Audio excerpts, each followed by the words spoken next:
Baik. Assalamualaikum warahmatullahi wabarakatuh. Perkenalkan, saya Putri Eva Janada. Di sini saya dari kelompok 5A, di mana saya akan menjelaskan terkait metode aliran, di mana metode ini merupakan lanjutan dari metode-metode yang telah dijelaskan oleh teman saya sebelumnya. PPT ini kami susun bersama, yaitu dari saya sendiri, Putri Eva Janada, dengan teman saya Fiora Stianuski dan juga Silvi Dia Cahyani. Baik, untuk kali ini, pada metode Gavier ini, kita tentunya yang pertama yaitu mengetahui dari tujuan mengapa diadakannya penelitian pada paper ini, yaitu yang pertama, mengembangkan metode prediksi penurunan tekanan dalam aliran fluida pada sumur minyak, lalu ada korelasi diuji dengan data lapangan dari beberapa sumur untuk memvalidasi keakuratannya dalam berbagai kondisi aliran. Dari sini, kita bisa mengetahui bahwa sebelumnya kita telah mendengarkan terkait metode-metode aliran yang telah disusun dan dijelaskan oleh teman-teman saya, di mana pada metode Aziz-Gavier ini merupakan metode pengembangan yang secara empiris berbasis dari mekanisme aliran untuk memprediksi penurunan tekanan, terutama pada metode ini itu berfokus pada pola ya bubble dan pola slug. Di mana pada pengembangan ini kita mengetahui bahwa metode Arkes-Zwiefke yang sebelumnya telah dinilai itu lebih akurat dibandingkan metode lainnya seperti Dance and Rose, Hagedorn, dan Brown. Akan tetapi, meskipun kompleks dan belum sepenuhnya diuji pada akan tetapi pada metode Arkes-Zwiefke tersebut itu kompleks dan belum sepenuhnya diuji pada aliran pola yang Ford dan anular Miss. Di sini kita akan mempelajari sedikit terkait tinjauan-tinjauan faktor pengembangan dari penelitian ini. Dari penelitian ini, kita diketahui yang pertama diberikan teori-teori dasar terkait the mechanical energy equation, di mana the mechanical energy equation ini merupakan metode prediksi hubungan antara gradien tekanan, laju aliran, sifat fluida, dan geometri saluran air atau flow duct menggunakan bentuk tertentu dari persamaan energi mekanik. Oleh karena itu, untuk adanya perubahan elevasi kecil seperti delta Z, persamaan ini dapat disederhanakan dan diterapkan sesuai pola aliran yang ada. Seperti yang dijelaskan pada sebelumnya, bahwa pada metode ini kita nantinya akan berfokus pada aliran yaitu bubble dan juga slug.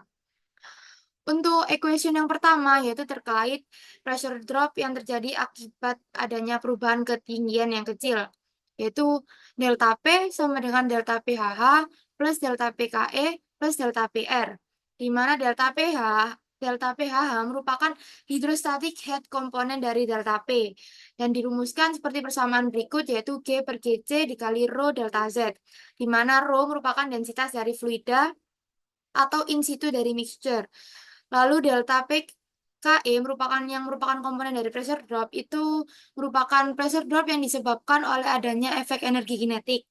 Dengan dirumuskan seperti berikut, yaitu delta V kuadrat per 2 dari velocity kali velocity profile correction termnya dikali GC dikali rho.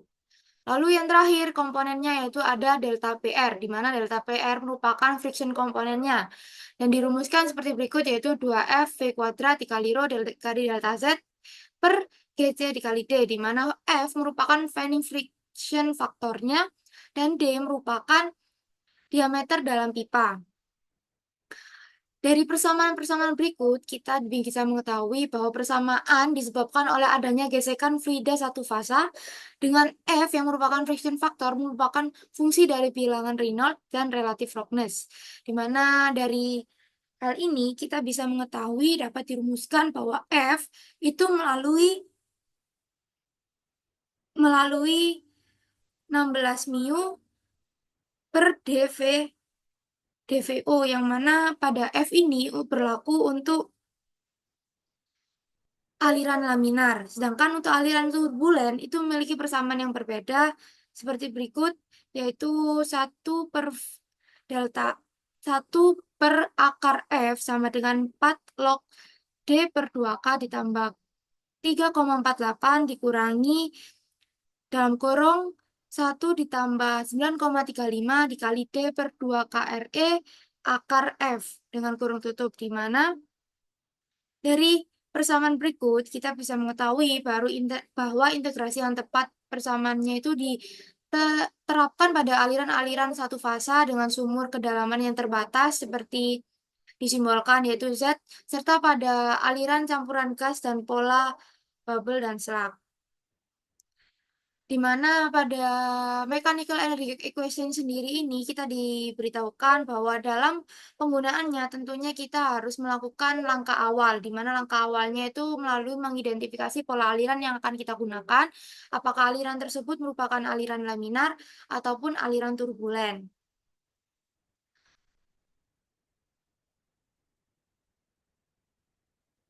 Nah, untuk selanjutnya yaitu dari teori terkait flow pattern identification, di mana pada flow pattern identification ini kita ditunjukkan melalui penggambaran terkait bagaimana flow pattern identification tersebut, di mana kita dapat mengetahui skematik diagram dari flow pattern pada vertical flow dari campuran liquid dan gas, di mana di sini kita dijelaskan bahwa di dasar sumur gas bisa terlarut sepenuhnya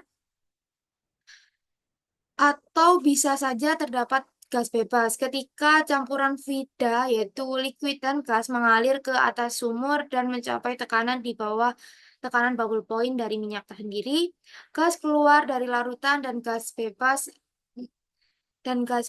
mulai mengembang.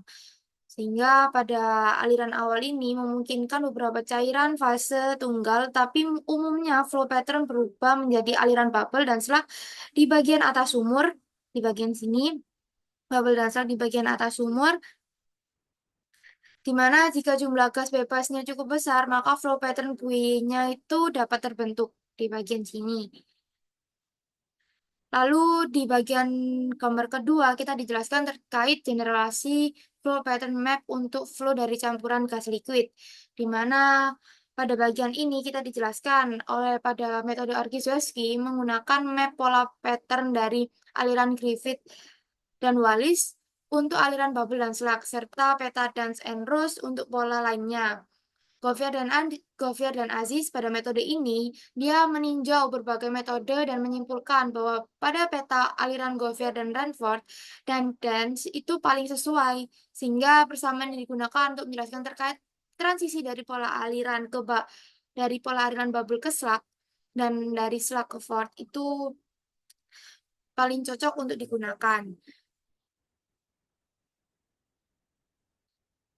Eh, Baik, untuk selanjutnya pada flow pattern identification ini kita setelah dari generasi flow pattern map tadi kan kita diberitahukan bahwa untuk transisi dari bubble to slug dan slug to Ford. Di sini kita dirumuskan terkait bubble to slug transition itu melalui rumus YVSL sama dengan 0,01 dikali dalam kurung buka kurung tutup yaitu 1,96 kali VSG pangkat 5,81.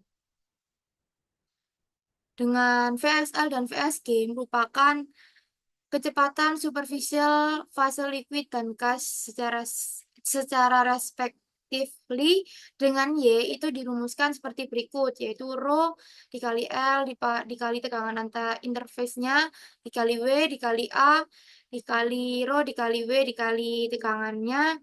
Di sini dibagi ya di sini lalu dipangkat seperempat, di mana di sini terdapat yang pertama di bagian sebelah kiri itu komponennya yaitu densitas dari fase liquid dengan densitas udaranya, lalu dengan adanya juga dari tegangan antar muka antara fase liquid dan gas. Sedangkan di bagian sebelah kanan itu merupakan dari densitasnya dan juga tegangan antar muka antara liquid dan udara pada kondisi atmosfer standar.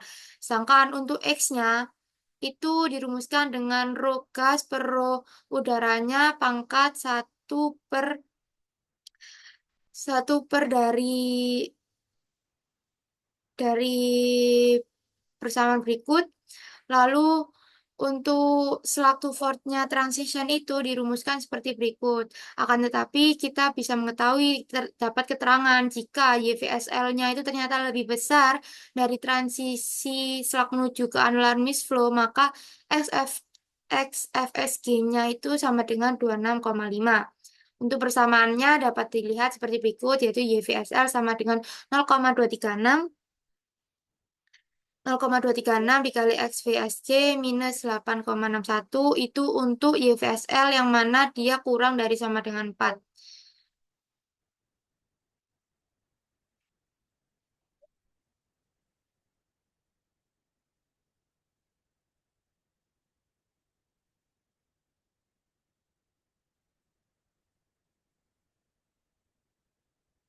Untuk selanjutnya yaitu teori dasar terkait bubble flow, di mana pada metode ini kita diberikan tinjauan faktor pengembangan terkait bubble flow, di mana bubble flow itu ditandai dengan adanya gelembung-gelembung gas kecil yang tersebar dalam fase minyak yang kontinu dengan adanya perbedaan densitas antara gelembung gas dan minyak, sehingga gelembung bergerak lebih cepat dan menghitung penurunan tekanan diperlukan densitas campuran gas cair yang mana dapat diketahui dengan persamaan berikut.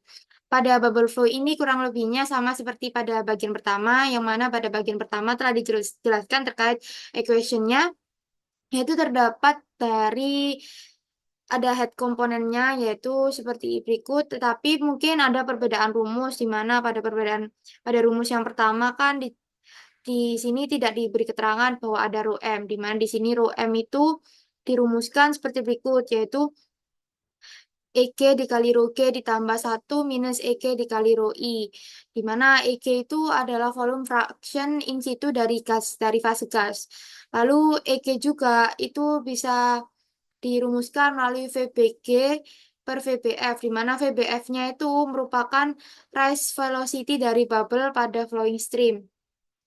Lalu di sini kita juga dijelaskan di mana pada metode ini dia banyak mengembangkan dari metode-metode sebelumnya sehingga dia mengutip dari Zaber and Finlay serta lainnya itu bahwa rise velocity pada bubble flowing stream itu dapat dikalkulasikan melalui rumus seperti berikut, yaitu VBF sama dengan CO dikali VM ditambah VBS, di mana CO kurang lebih sama dengan yaitu 1,2 itu untuk turbulent flow, di mana VM-nya itu kita dapat menghitung melalui VSG ditambah VSL.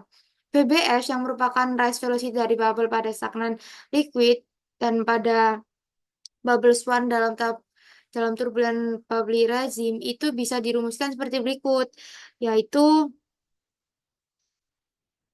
VBS sama dengan 1,14 dikali kurung buka kurung tutup EG dikali rho L min rho G per rho L kuadrat dipangkat seperempat. Dengan persamaan frictional komponennya dari pressure drop itu dapat diperhitungkan dengan persamaan berikut, yaitu delta PR dikali 2 FL rho M dikali V kuadrat M per GC kali D dikali delta Z, di mana VL itu dapat dihitung berdasarkan dari bilangan Reynolds menggunakan grafik Moody biasanya, yaitu dengan rumus seperti berikut, RE sama dengan DVM P dikali rho L per mu L.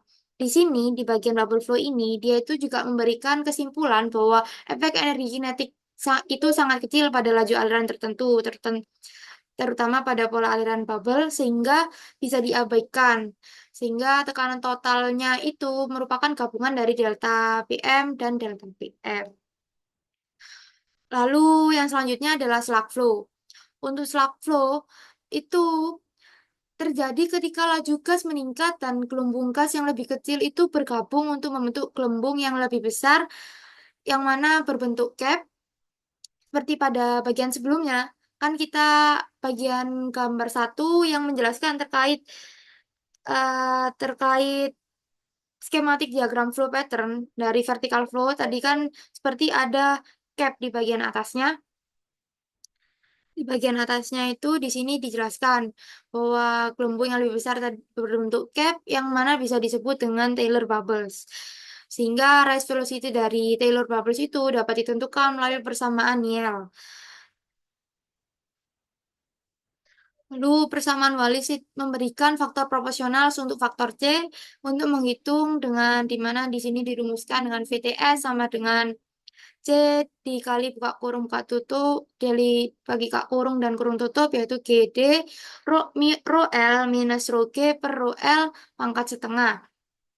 Di mana C itu dapat dihitung dengan persamaan yang melibatkan parameter N, yang mana N merupakan nomor viskositas cairan, sedangkan EO itu nomor Eötvös. Sehingga kita jika menghubungkan karakter fisik dari aliran gas dan liquidnya itu C dapat dirumuskan seperti berikut, sehingga kita jika memperhitungkan secara terpisah, C dapat diperhitungkan dengan rumus berikut dengan 0,345 dikali 1 minus IXP minus 0,01 N per 0,345 dikali 1 minus EXP 3,37 minus IO per M. Dengan N, di sini kan terdapat N, yang mana di sini N dijelaskan bahwa parameter N merupakan nomor viskositas cairan, itu dapat dirumuskan dengan persamaan berikut, yaitu D pangkat 3 dikali K dikali rho L minus rho G dikali rho L per viskositas L kuadrat dengan IO-nya, yang mana nomor Eötvös itu kita dapat memperhitungkan dari GD kuadrat dikali rho L minus rho G per tegangannya.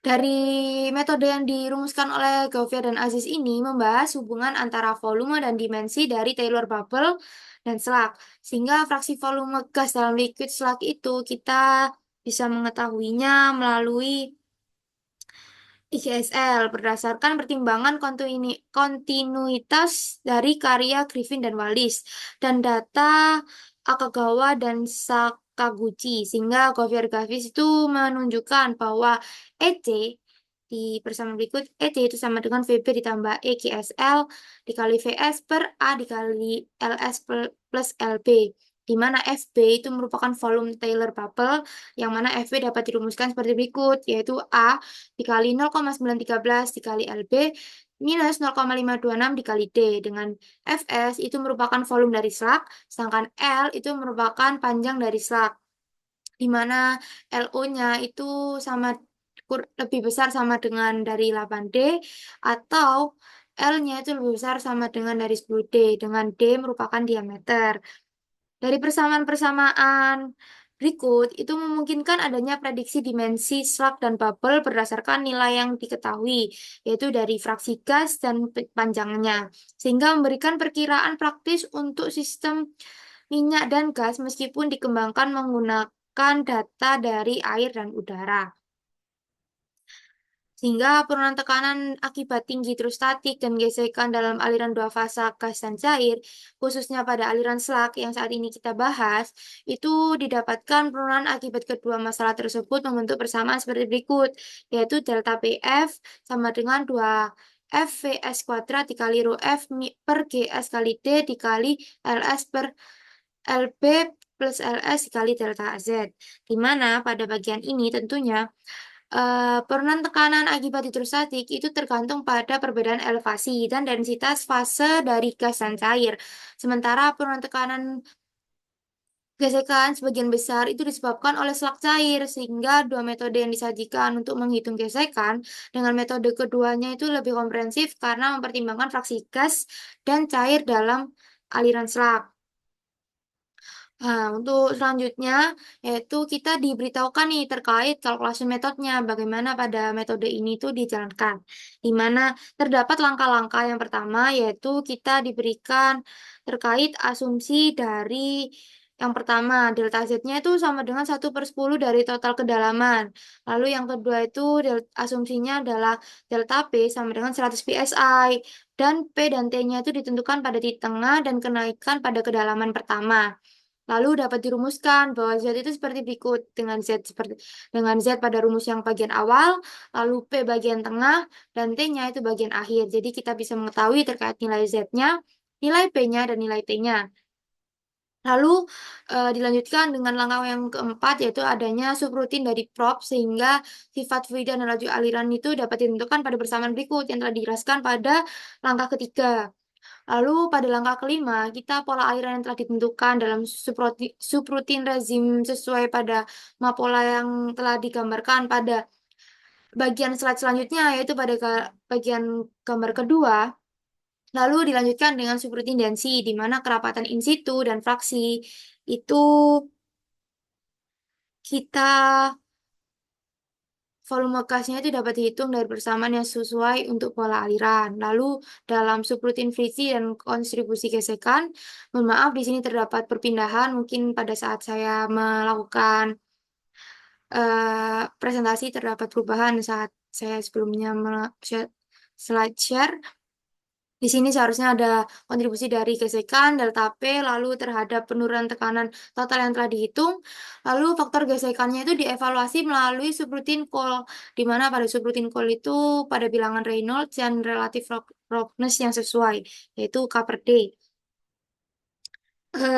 Lalu langkah yang ke-8 yaitu hydrostatic head termnya itu dievaluasi pada bubble flow dan slug flow. Sehingga total pressure gradientnya itu dapat dijumlahkan dari frictional dan hydrostatic head komponennya seperti yang sebelumnya dirumuskan pada persamaan pertama. Lalu di sini mohon maaf juga sepertinya ini ada kesalahan terkait penempatan, ada keacakan saat melakukan slide share. Di sini yaitu langkah selanjutnya yaitu kalkulasi dari nilai delta P. Delta P yang kita dapat nih dari langkah 1 hingga langkah 8, lalu dibandingkan dengan nilai asumsi yang telah kita lakukan, di mana pada nilai 1 dan 2 kita kan mengasumsikan bahwa delta P itu asumsinya adalah 100 PSI. Jika nilai delta P ternyata kurang dari 100, dan jika selisih antara nilai yang diasumsikan dan nilai yang terhitung dan itu kurang dari 0,10 PSI, maka perhitungan itu dilanjutkan ke langkah berikutnya. Akan tetapi, jika delta P-nya itu ternyata lebih besar dari 100 PSI, maka kenaikan kedalaman itu dibagi dengan 2 dan diulangi lagi perhitungan melalui dari langkah 1 sampai dengan langkah 8-nya diulang. Dan jika nilai yang diasumsikan dan nilai yang terhitung dari delta P tidak berada dalam 0,10, maka nilai yang diasumsikan digantikan oleh nilai yang terhitung. Dan diulangi lagi dari langkah 1 sampai dengan langkah 8. Lalu yang ke-10 yaitu subroutine output dipanggil dan dinilai pada kenaikan kedalaman yang telah dicetak. Lalu pada yang langkah ke-11 itu kita mengulangi lagi langkah 1 sampai 10 untuk kondisi terbaru dan kenaikan kedalaman berikutnya sampai kita mendapatkan jumlah dari delta Z itu sama dengan kedalaman total. Dari pengaplikasian metode yang dikembangkan ini untuk tentunya itu memiliki terdapat beberapa kecocokan yang dapat diidentifikasi sehingga di sini kita sebelum masuk ke kelebihan dan kekurangan tentunya kita membandingkan terlebih dahulu pada dengan metode lain. Pada metode ini paper ini menjelaskan terkait comparison dengan metode lain di mana pada metode yang diuji itu yang diusulkan oleh Gavier Aziz dan kawan-kawan itu membandingkan berdasarkan prediksi dari data 48 sumur yang berbeda. Selain itu, hasil yang dibandingkan dengan metode lain juga itu telah ada sehingga met- dapat dikembangkan melalui data dikembangkan dari metode Orkiszewski, Dance and Rose, serta Hegdon dan Brown. Lalu yang kedua yaitu keakuratan prediksi, di mana hasil dari metode yang telah diusulkan itu menunjukkan bahwa akurasi prediksi setidaknya itu sebanding dengan metode lain yang telah diuji. Pada metode ini mencatat bahwa metode ini itu didasarkan pada mekanisme aliran yang lebih solid, yang mana memiliki keunggulan dalam hal keandalan. Sehingga kita dapat mengetahui juga bahwa di comparison dengan metode lain itu di mana kita menggunakan data lapangan, di mana kita memeriksa dibandingkan dengan data lapangan yang independen. Dari ke VR Aziz sendiri kan menemukan bahwa metode ini memberikan hasil yang konsisten dan dapat diandalkan ketika diuji dengan data nyata dari sumur. Lalu kelebihan metode, di mana metode yang diusulkan ini tidak hanya memberikan hasil yang baik, tetapi juga bersifat independen. Dari data yang kita gunakan itu untuk dikonfirmasi, lalu menunjukkan bahwa metode yang kita dapatkan itu diterapkan secara luas itu tanpa tergantung pada dataset tertentu.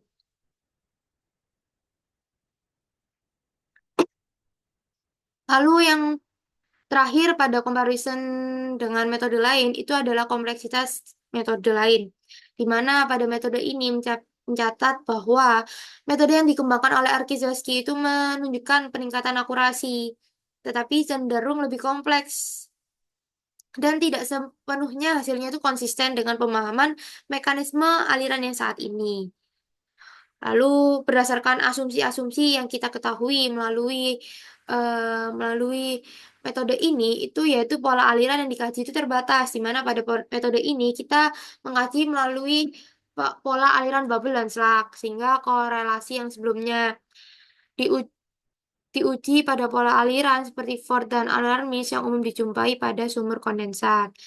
Pada metode ini kita berfokus pada pola aliran bubble dan slug serta aliran fasa tunggal.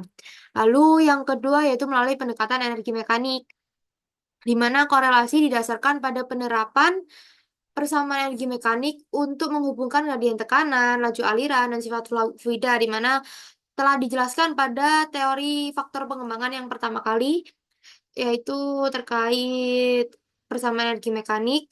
Lalu penerapan ini mengasumsikan bahwa perubahan elevasi yang kecil itu di sepanjang sumur.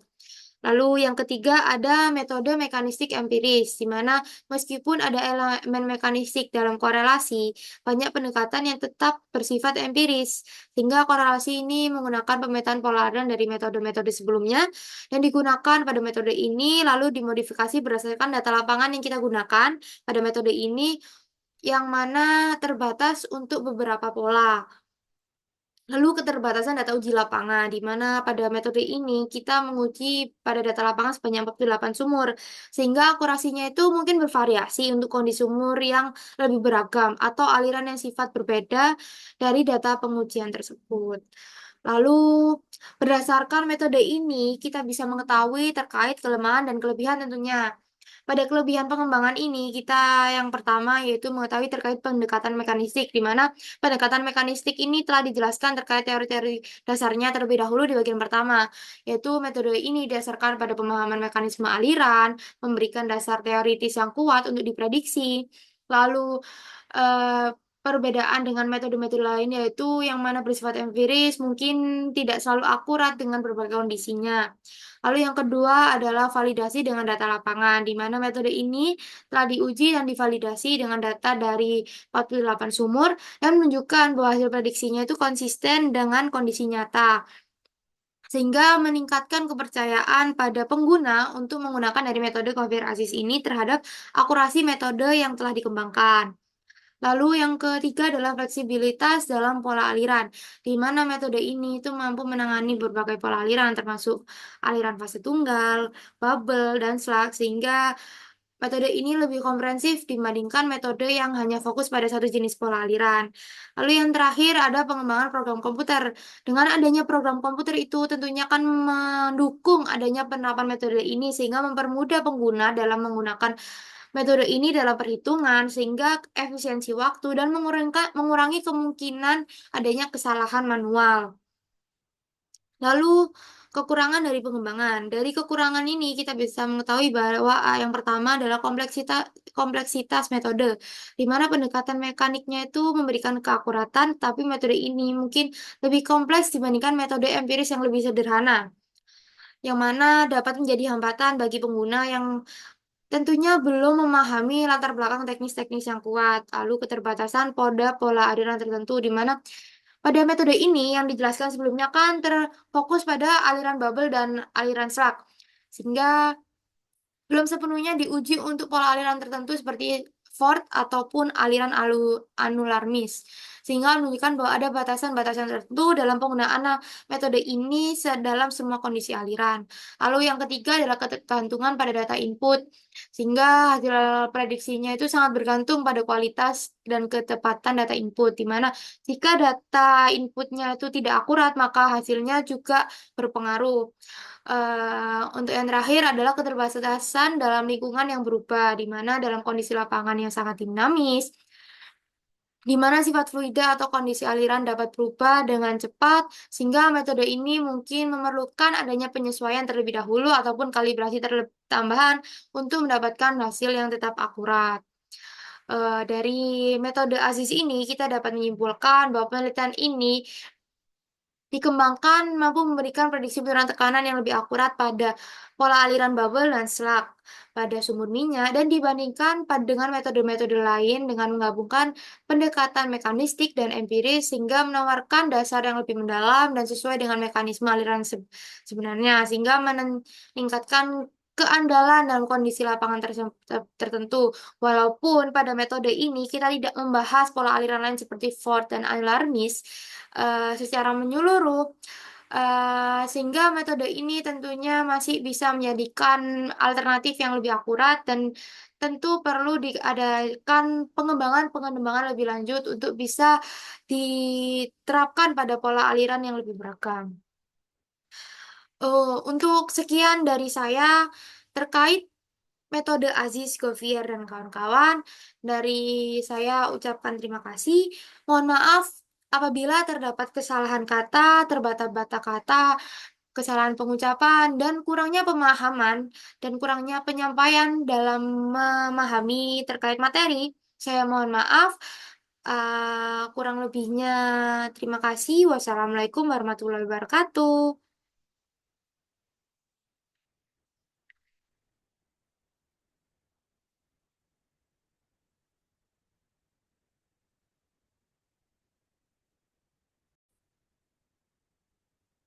Assalamualaikum warahmatullahi wabarakatuh. Kembali lagi dengan saya, yaitu Putri Evosianada, dengan tentunya kembali dengan penyusunan presentasi dari PPT kelompok 5A, yaitu dari saya, Putri Evosianada, dengan teman saya, Fiora Astianuski, dan juga Sylvia Cahyani. Untuk kali ini, kita akan membahas terkait metode dari A.M. Ansari, Andes Sylvester, C. Sarica, O. Soham, dan C. Pebril, di mana pada metode ini merupakan pengembangan-pengembangan dari metode-metode sebelumnya, seperti dari metode sebelumnya yaitu dari Gofier Aziz yang mana juga merupakan pengembangan dari metode-metode sebelumnya. Mungkin pada metode ini kita akan mendapati perbedaan-perbedaan yang selebihnya tidak jauh berbeda dengan metode Aziz. Untuk selanjutnya kita bisa lanjut yaitu pertama.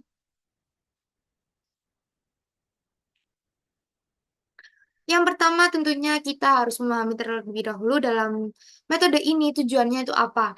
Yang pertama yaitu mengembangkan model komprehensif dari pola aliran dua fasa ke atas yang memprediksi pola aliran dan menghitung variabel aliran berdasarkan mekanisme pola yang telah diprediksi. Lalu yang kedua adalah model ini dievaluasi menggunakan data eksperimen dan data lapangan dari bank data TUFFP dan serta dibandingkan dengan 6 korelasi empiris dan satu model mekanistik. Di mana pola aliran yang diidentifikasi pada metode ini yaitu meliputi aliran bubble, slug, churn, dan anular. Di mana pada metode ASIS yang telah saya jelaskan sebelumnya itu berfokus pada pola bubble dan slug. Oke, untuk selanjutnya yaitu terkait komponen tinjauan faktor pengembangan dari metode ini. Dari metode ini yang pertama yaitu faktor pengembangannya adalah flow pattern prediction. Di flow pattern prediction ini kita akan mempelajari terkait mengenai pola aliran pada fluida yang terdiri dari dua fasa, misalnya gas dan juga liquid yang mengalir ke atas dalam satu pipa. Dari peneliti ini mengembangkan model matematika untuk memprediksi bagaimana pola aliran tersebut berubah dari satu jenis ke jenis lainnya. Contohnya adalah aliran bubble menjadi aliran slug. Uh, kita di sini disuguhkan dari tiga transisi, yaitu yang pertama ada bubble atau slug transition, dispersed bubble transition, and terakhirnya itu transition to annular flow. Yang pertama, kita akan mempelajari terkait bubble atau slot transition, di mana kita akan memperhitungkan terlebih dahulu dari diameternya dengan dirumuskan seperti berikut, yaitu D min sama dengan 19,01 dikali kurung buka kurung tutup yaitu rho L minus rho G dikali tegangan L-nya per rho L kuadrat kali G pangkat setengah. Di mana pada pipa yang lebih besar, transisi dari aliran bubble ke aliran slug itu terjadi ketika gas bubble-nya itu kecil bergabung membentuk Taylor bubble yang lebih besar, sehingga fluid fraction-nya itu ditentukan melalui persamaan kecepatan superficial dan slip. Di mana kita juga mendapatkan rumus yaitu VSG sama dengan 0,25 VS ditambah 0,33 VSL. Dengan VS seperti sebelumnya pada metode ASIS yaitu VS merupakan bubble rise velocity yang kita di metode ini dapat dirumuskan dengan 1,53 dikali dalam kurung buka, kurung tutup, yaitu G dikali tegangan L-nya dikali rho L minus rho G per rho L kuadrat dipangkat seperempat. Lalu kita berpindah dengan displaced bubble transition, di mana pada displaced bubble transition ini merupakan fenomena di mana laju cair yang tinggi, gaya turbulen dapat memecah gelombang gas yang besar menjadi gelombang gas yang kecil, sehingga ketika fraksi voidnya itu telah melebihi dari 0,5, 0,25, kita itu dapat merumuskan seperti berikut, yaitu rumus seperti berikut, yaitu dapat dilihat pada rumus ini, terdapat gabungan-gabungan rumus, yaitu ada 2 kali kurung buka kurung tutup 0,4 kali tegangan L-nya per rho L per rho G dikali G, dikali setengah, lalu rho L per tegangan L-nya di pangkat 3,5 di kurung buka kurung tutup F per 2D di pangkat 2/5 dikali VSL plus VSG pangkat setengah sama dengan 0,725 ditambah 4,15 dikali VSG per VSL tambah VSG pangkat 0,5. Dengan VSG-nya itu sama dengan 0,317 sama dengan VSL. Sehingga pada transisi ini tuh kita mengetahui bahwa dipengaruhi oleh adanya kepadatan maksimum gelembung yang dapat diprediksi dalam aliran yang mana terjadi pada fraksi void sekitar 0,76, di mana pada titik ini transisi untuk aliran bubble yang terdispersi no slip dapat dinyatakan dengan persamaan yang menghubungkan kecepatan gelombang gas dengan kecepatan cair. Lalu yang selanjutnya kita disuguhkan dengan transition dari annular flow, di mana kriteria transisi ini itu didasarkan pada kecepatan fase gas yang diperlukan untuk mencegah tetesan cairan yang terbawa jauh kembali ke aliran gas, sehingga memberikan transisi sebagai seperti pada rumusan berikut, yaitu nilai dari VSG.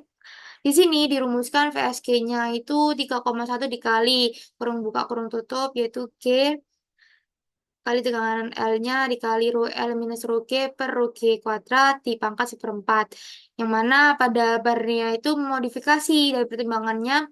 Terdapat pertimbangan dari efek film thickness pada transisi sehingga mekanisme dari minimum liquid hold up require-nya itu seperti berikut, yaitu HLF lebih besar dari 0,12 sehingga jika dimodifikasi melalui mekanisme Lockhart dan Martinelli itu merumuskan dengan parameter XM dan YM, di mana YM itu dirumuskan seperti berikut dengan SM yaitu seperti berikut, yaitu YM sama dengan 2 minus 1,5 HLF per HLF pangkat 3 dikali 1 minus 1,5 HLF dikali XM kuadrat, dengan XM itu sama dengan akar dari P dP DL dP per DLSL per dP per DLSC, dengan YM itu juga kita bisa mengetahui melalui rumus yaitu seperti berikut.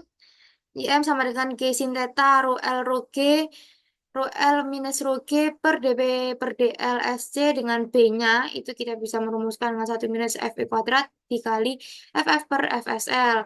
Sehingga dari nilai minimum dimension film thickness-nya itu yang bagus tuh berada di 0,25. Nah, pada bagian tersebut kita itu diberikan penggambaran terkait dari skematik slug flow di sini. Di sini ini ada bagaimana dari bubble flow, slug flow, churn flow, angular flow.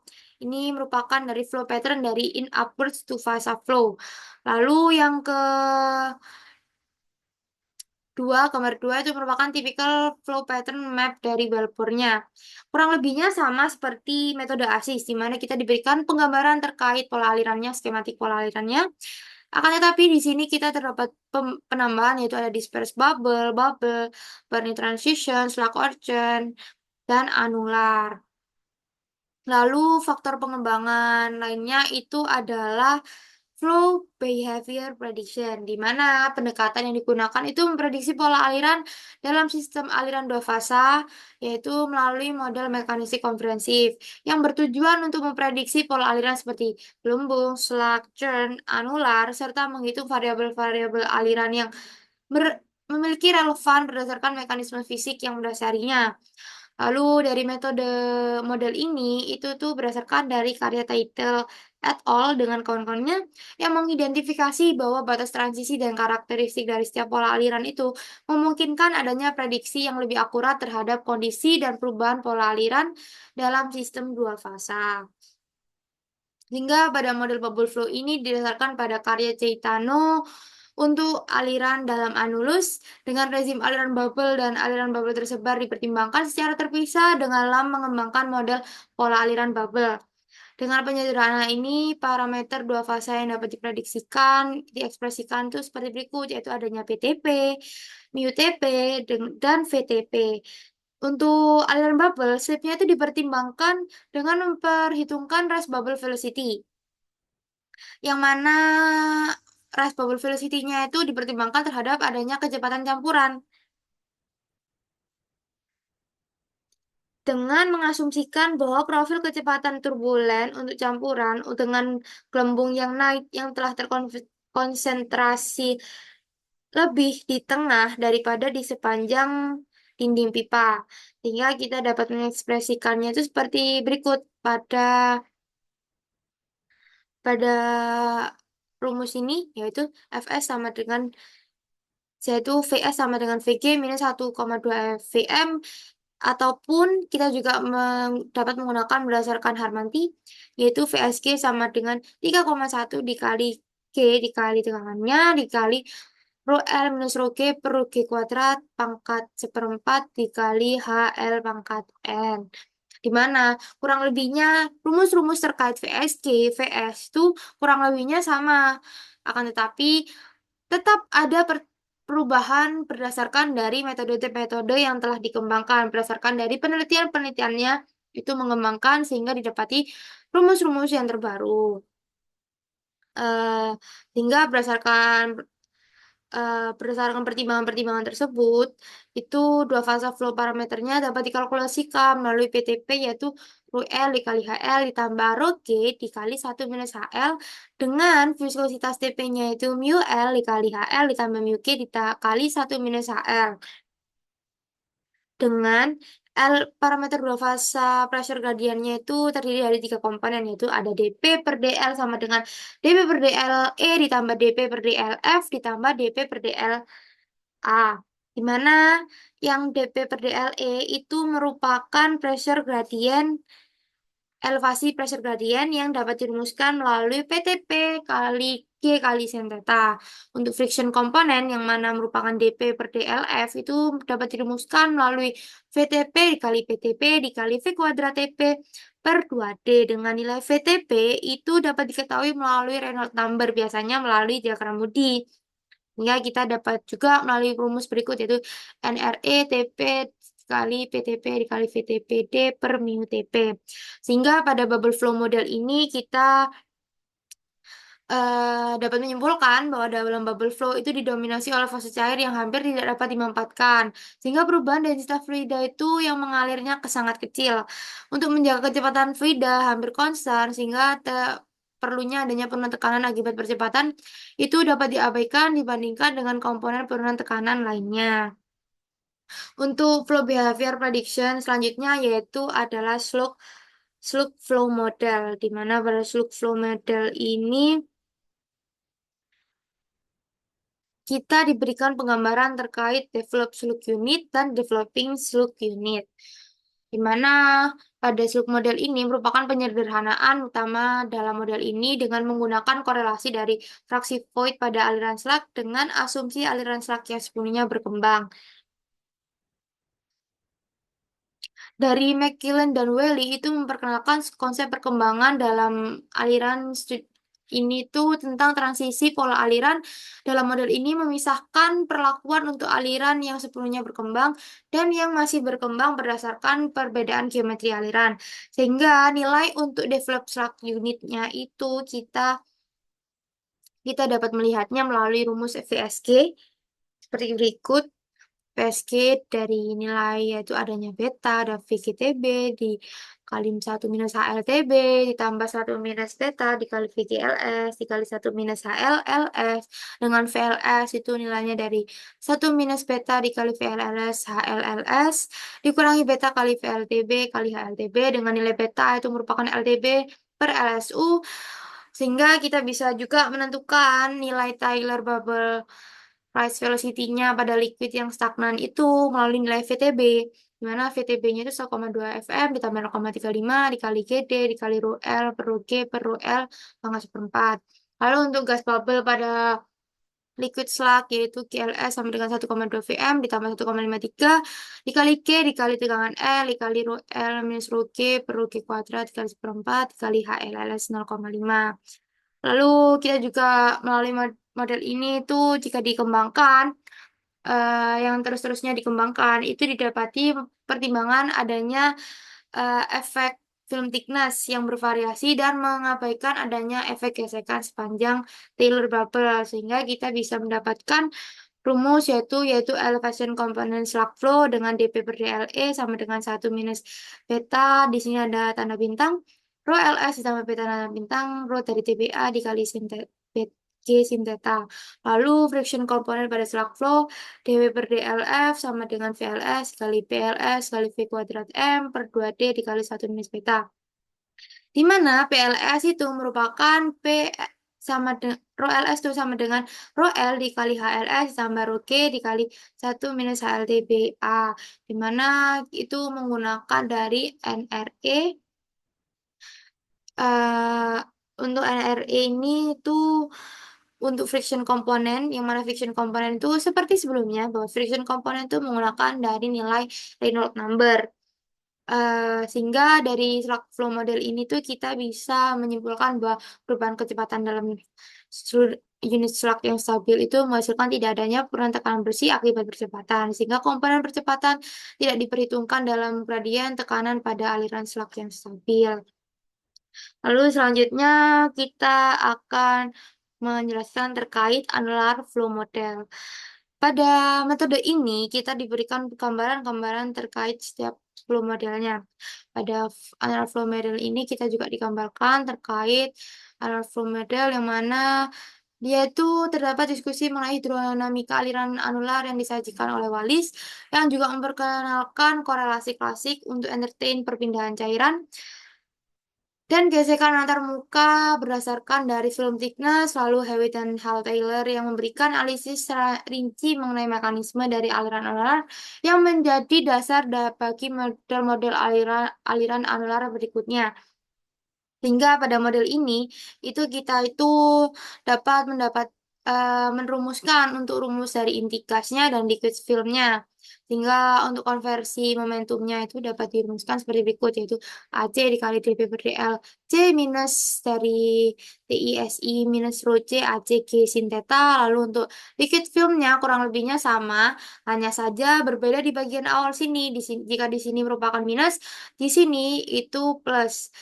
Dan juga di sini kan menggunakan C ya, maka di sini diganti menjadi F. Itu. Lalu dalam hal ini core density-nya itu merupakan Nusselt densitas karena bersifat homogen, campuran antara gas dan tetesan cairan yang terbawa mengalir dengan kecepatan yang sama itu dapat dirumuskan dengan nilai seperti berikut yaitu PC sama dengan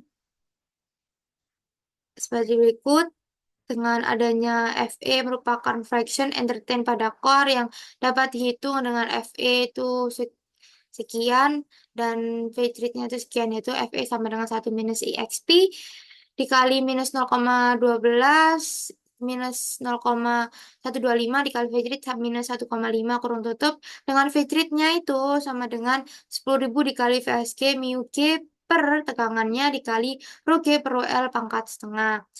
Nah, pada annular flow ini jika sebelum-sebelumnya kan kita kebanyakan tuh terkait adanya friction komponennya seperti itu. Nah, pada annular flow ini kita terdapat persamaan terkait shear stress pada film yang dikalkulasikan seperti berikut. Jadi ini merupakan shear stressnya. Ya, nah ini dirumuskan dari FF dikali rho L dikali VF kuadrat per 8 dengan FI-nya itu dan lalu ada pada interface juga itu kurang lebihnya sama dengan pada film.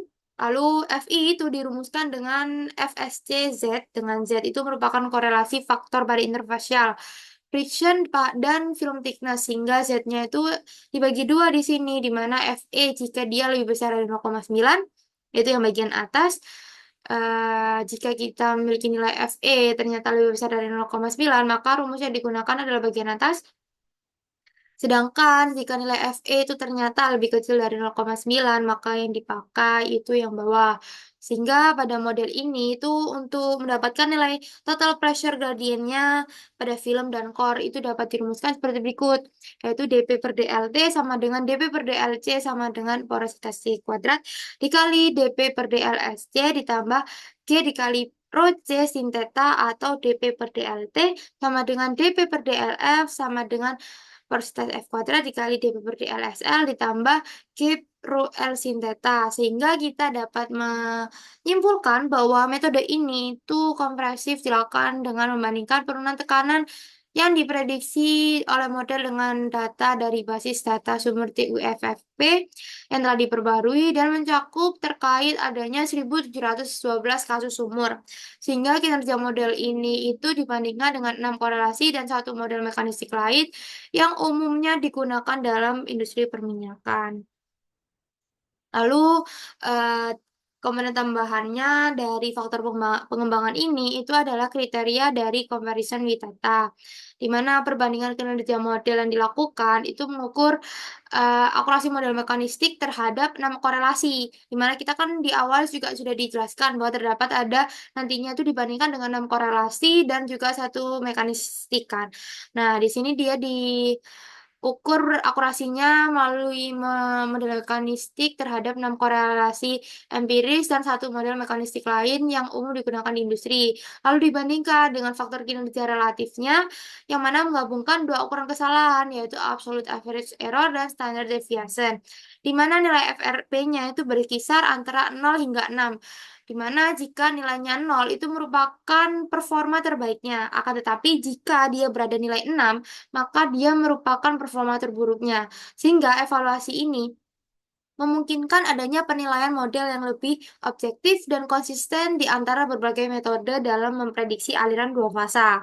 Lalu, yang kedua adalah evaluation of individual flow pattern models, di mana mengevaluasi performa model untuk setiap pola aliran. Seperti yang dijelaskan pada sebelumnya, kita akan membahas terkait pola aliran bubble, slug, dan anular, yang mana itu secara terpisah, sehingga untuk aliran bubble pada metode ini itu data sumber dengan aliran bubble dominan yang digunakan menunjukkan hasil yang baik, tetapi masih kalah dengan model dari yang dirumuskan oleh Hasan dan Kabir. Lalu untuk aliran slug, model Ansari ini tampak lebih baik dibandingkan dengan metode lain ketika data dari Hagedorn-Brown dikeluarkan dari basis data. Untuk aliran anular itu menunjukkan sebagai metode dengan terbukti paling unggul dibandingkan metode lainnya, yang mana menunjukkan adanya akurasi tertinggi pada kondisi aliran anular, sehingga evaluasi ini menunjukkan pada model Ansari ini memiliki akurasi tertinggi pada aliran slug dan juga aliran anular.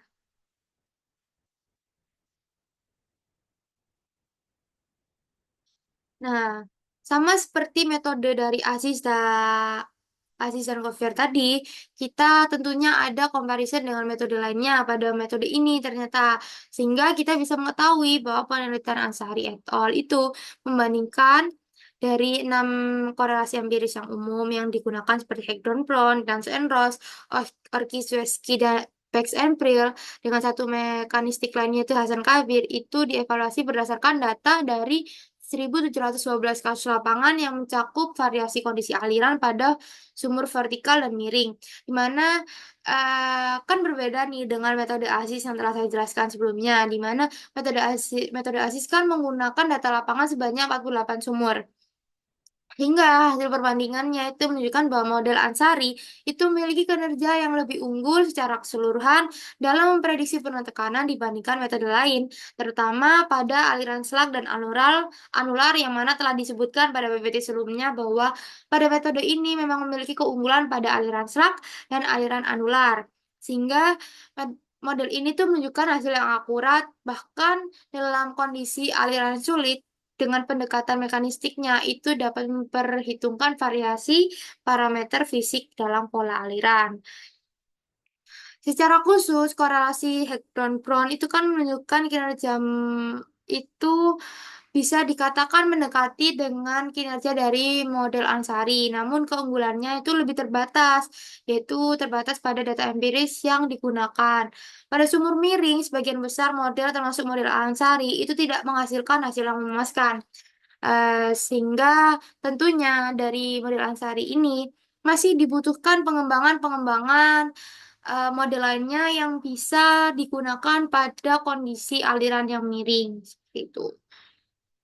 Sehingga kita dapat mengasumsikan pada metode ini tuh berdasarkan metode ini tuh diasumsikan ada yang pertama adalah pemisahan aliran berdasarkan pola aliran, yaitu mengasumsikan bahwa aliran dua fasa itu dapat dipisahkan menjadi pola aliran yang spesifik seperti bubble, slug, churn, dan anular dengan karakteristik-karakteristik pola aliran itu yang berbeda. Lalu aliran churn itu kan kompleks sehingga pada metode ini itu digabung dari menjadi bagian dari aliran slug untuk memudahkan dalam perhitungan. Lalu yang kedua adalah distribusi kecepatan di setiap pola aliran, di mana pada aliran bubble diasumsikan bahwa gelembung gas itu terdistribusi secara merata dalam cairan tanpa adanya yang signifikan antara fase gas dan cairan.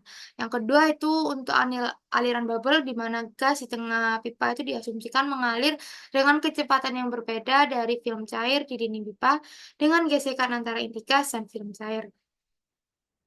Lalu ada profil kecepatan turbulen pada aliran slug, di mana ada aliran slug yang diasumsikan bahwa terdapat profil kecepatan turbulen di pusat aliran untuk gelembung Taylor atau Taylor bubble, di mana gelembung besar yang berbentuk peluru, sementara film cair di sekelilingnya itu bergerak ke bawah. Lalu yang keempat ada kondisi stasioner dan aliran vertikal, di mana model ini diasumsikan berlaku untuk kondisi steady state untuk aliran stasioner dan vertikal. Tidak ada perubahan posisi pipa yang miring ataupun horizontal, sehingga pengaruh gaya gravitasinya itu hanya bisa pada arah vertikal. Lalu yang kelima ada tidak adanya komponen percepatan pada aliran bubble dan slug yang stabil. Untuk aliran bubble dan slug, model mengabaikan komponen percepatan dalam penurunan tekanan, mengingat bahwa perubahan kecepatan aliran pada pola ini dianggap tidak signifikan ataupun konstan. Lalu yang keenam ada penggunaan persamaan iteratif untuk ketebalan film, di mana pada aliran anular itu model mengasumsikan bahwa liquid film thickness-nya itu dapat dihitung secara iteratif menggunakan parameter seperti film thickness tanpa dimensi atau dimensionless film thickness dan adanya faktor friksi Moody. Dengan yang terakhir, yaitu tidak mempertimbangkan pertukaran massa antara inti gas dan film cair, yang mana mengasumsikan tidak adanya pertukaran massa ataupun pertukaran droplet yang signifikan antara inti gas dan film cair, sehingga aliran dua fasa itu dapat diperlakukan sebagai campuran dua fasa yang terpisah. Untuk selanjutnya, tentunya pada setiap metode itu memiliki kelebihan dan kekurangan. Pada metode ini, itu kelebihannya itu pendekatan mekanistik yang komprehensif, di mana pada aliran ini kan pendekatan mekanistiknya berdasarkan metode Hasan. Sehingga model ini menggunakan pendekatan mekanistik yang didasarkan pada prinsip fisika aliran Frida, yang memungkinkan adanya prediksi aliran yang lebih akurat untuk kondisi aliran di luar data empiris yang tersedia. Lalu yang kedua ada pengujian data eksperimental yang luas, di mana model ini diuji menggunakan data dari berbagai sumur yang mencakup variasi kondisi lapangan, Hal ini meningkatkan validitas model dan membuatnya lebih andal saat diterapkan pada skenario nyata.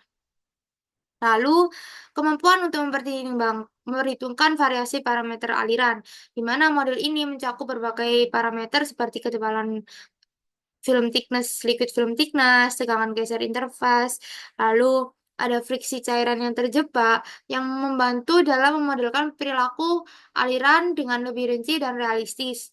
Lalu yang keempat yaitu penerapan iteratif pada film thickness, di mana pada metode iteratif dengan parameternya film thickness itu memberikan adanya fleksibilitas dalam perhitungan yang lebih presisi terutama untuk kondisi aliran yang kompleks.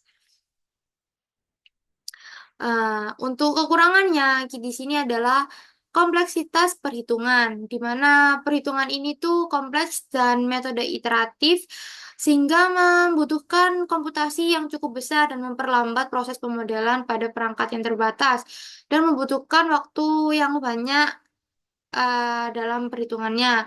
Lalu yang kedua adalah tidak mempertimbangkan aliran campuran yang kompleks seperti aliran Chern, di mana kan disebutkan tadi bahwa pada aliran Chern itu digabungkan pada aliran Slug, sehingga model ini itu tuh tidak tidak cukup mencakup perilaku aliran Chern secara eksplisit karena kompleksitasnya. Dan aliran Chern itu dianggap sebagai bagian dari aliran Slug, seperti yang saya sebutkan sebelumnya. Hingga merupakan kelemahan dari metode ini untuk memprediksi aliran pada kondisi transisi ataupun turbulen yang ekstrim. Lalu yang ketiga adalah ketergantungan pada nilai parameter yang dipilih, di mana hasil model yang sangat bergantung pada parameter yang digunakan seperti faktor friksi Moody dan parameter Lockhart-Martinelli itu ketidakakuran dalam pemilihan parameter ini dapat menyebabkan kesalahan dalam prediksi. Yang terakhir adalah keterbatasan untuk pipa miring ataupun kondisi yang berbeda dari pipa vertikal, di mana kita dapat mengetahuikan bahwa pada sebelumnya merumuskan bahwa eh, metode ini itu hanya bisa pada vertikal, karena pada pipa yang miring itu tidak didapati hasil yang akurat, sehingga perlunya pengembangan terutama pada pipa miring karena pada model ini dikembangkan untuk pipa vertikal dan mungkin dan kurang akurat jika diaplikasikan pada pipa yang memiliki kemiringan tinggi ataupun geometri yang berbeda tanpa modifikasi lebih lanjut. Nah, dari metode Ansari ini kita dapat menyimpulkan bahwa penelitian Ansari itu berdasarkan model mekanistiknya dikembangkan untuk aliran dua fasa vertikal di pipa yang secara signifikan itu memiliki hasil yang lebih akurat dibandingkan model empiris dan mekanistik lainnya dalam memprediksi penurunan tekanan dan pola aliran, terutama pada aliran slug dan aliran anular.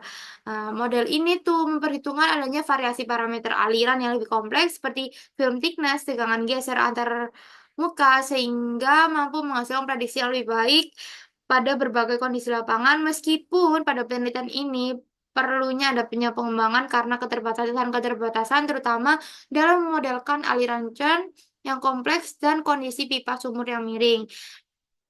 Model Hagedorn-Brown itu kan menunjukkan bahwa kinerja yang mendekati model ini itu pada sumur vertikal, seperti yang dijelaskan sebelumnya. Namun, pendekatan mekanistik Ansari ini bisa dibuktikan lebih unggul dibandingkan model Hagedorn-Brown secara keseluruhan. Dengan demikian, model ini tuh menawarkan pendekatan yang lebih komprehensif untuk memprediksi aliran dua fasa dalam pipa vertikal, meskipun masih diperlukannya adanya pengembangan pada aliran Chern dan kondisi pipa yang miring. Baik, berikut tadi merupakan penjelasan metode terakhir dari kelompok 5A. Kurang lebihnya dari kelompok kami seperti berikut terkait PPT. Mohon maaf jika ada kekurangan, ada dalam penyampaian, dalam penyusunan materi. Saya selaku perwakilan dari kelompok 5A, mohon maaf. Saya ucapkan terima kasih. Semoga dari penjelasan dari kelompok 5 ini bisa diterima dengan baik dan dipahami dengan cepat. Saya Putri Eva Syananda, perwakilan dari kelompok 5A, mengucapkan terima kasih. Wassalamualaikum warahmatullahi wabarakatuh. Wassalamualaikum warahmatullahi wabarakatuh. Bye.